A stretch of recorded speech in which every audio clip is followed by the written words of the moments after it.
Before you enter into one more circular conversation where nothing is resolved, watch this video and make some notes, because I promise you this is going to help. What I'm going to share with you today is how to navigate all of those decisions through a renovation or a decorating process with your partner and still like each other at the end.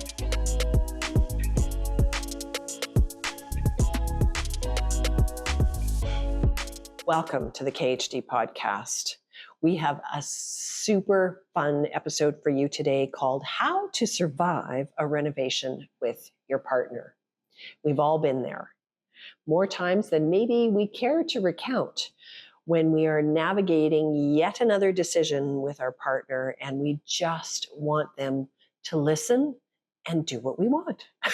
We work with people through all kinds of transitions in their lives as they blend their lives and start to cohabitate, as they reinvent their lives at the end of raising a family. The kids are off to university. Oh, now we're looking at each other. What do we want our life to be, and how do we want our life together to be expressed through our environment? So our environment is very much an expression of how we are feeling inside. And these transitions into or out of coupledom really are moments where we can make very specific choices about how we're going to live in the world and how we're going to relate to each other. So let's go on a little ride today, and I'm going to share my tips. Talk to each other before you come in and begin a conversation with a designer. And there's a wonderful way to do this. I think it's a really good idea for each of you individually to make a list of your project priorities.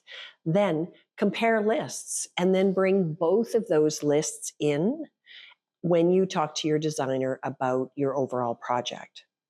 This helps to just clarify communication and begin to sort out what are the overall project priorities, where are the overlaps in terms of both of your priorities, and what are the nice to haves and what are the must haves for each of you.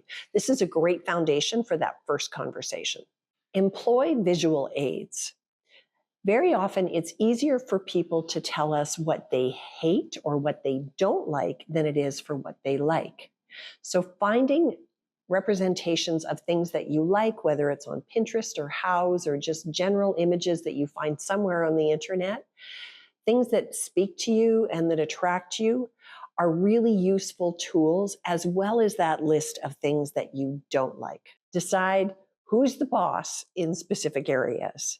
For example, one of you might spend a great deal of time in a particular room of the house and the other not so much.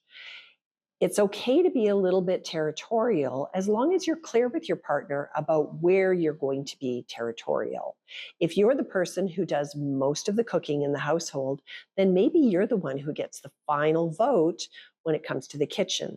If the other is less of a cook and really enjoys eating and cleaning up, then maybe they get to be the last word on the cleanup area or the sink style. But absolutely, these decisions should reflect the reality of how you're living in your home and the division of tasks within your household.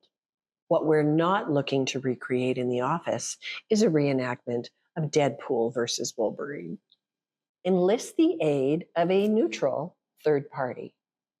It can be tremendously powerful for both parties to feel heard and to feel seen in the design consultation process. I don't know how many kitchens I've stood in and made sure that everybody that I am talking to, male and female alike, both partners in any relationship, are both feeling heard and seen, because everyone comes in with a certain amount of nervousness. It's a very vulnerable thing to share the inner workings of your home with a stranger. And so when I'm meeting people for the first time, I'm very, very conscious that everyone needs to be heard from and everyone needs to feel respected. So I always draw out both parties' needs and desires and fears and wants and concerns in those initial conversations, because once I understand those, then I can begin to help you navigate this whole journey that we are going to take together.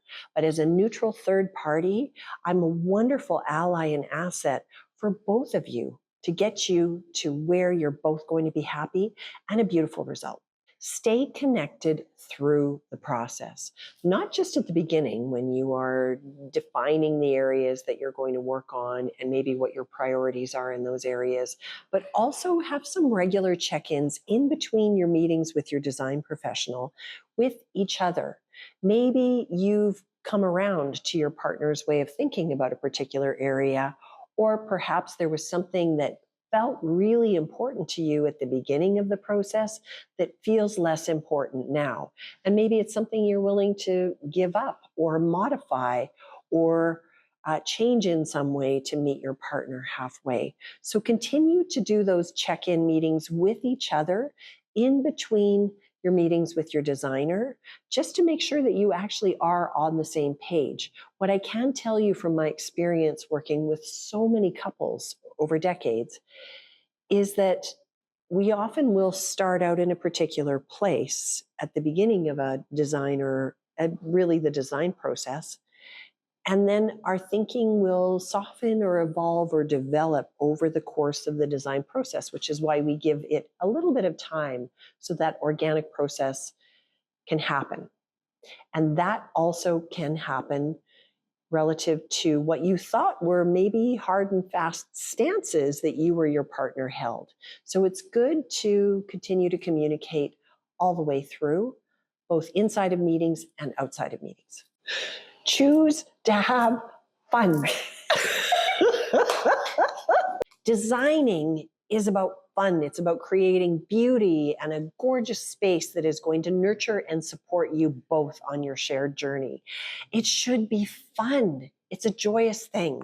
So I know that these decisions can feel so pressure-filled and we want to make the right choice, but that's what working with a design professional will do for you. It will give you the security of knowing that you're getting good advice and you're going to end up in the right place. You have this safety net of a person with you, accompanying you on the journey. So make the journey fun.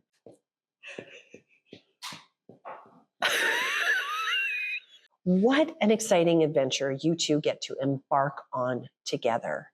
Maybe this is an opportunity to get to know each other again in a different way.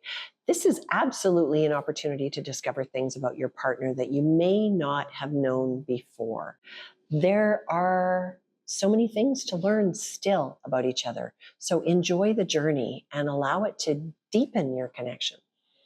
As I was reflecting on this podcast, I was remembering a young family that I worked with probably more than a decade ago. And they were getting ready to get married. And they were living in his grandma's house, which he had purchased. And he had all of these really rich, beautiful memories of being there with his grandmother, who was this force of nature and such a strong influence in his life. And then we have his young partner coming into this space, and he's got his feelings about this space and all these memories that are tied into it. And she's also feeling like, oh, okay, I need to be represented. This needs to be our home. This needs to feel as much like home and comfort to me as it always has to him. So I loved working with them because it gave us an opportunity to take all that richness and warmth and all the happy, positive memories that he had and treat them respectfully, while also making space and room for her to feel like this was her home and they were beginning this whole new life together where they were going to raise their own family in this space while holding on to the richness of all that family history that was in the home. So those are the kinds of ways in which we can help clients navigate these transitions in life, because life is full of transitions.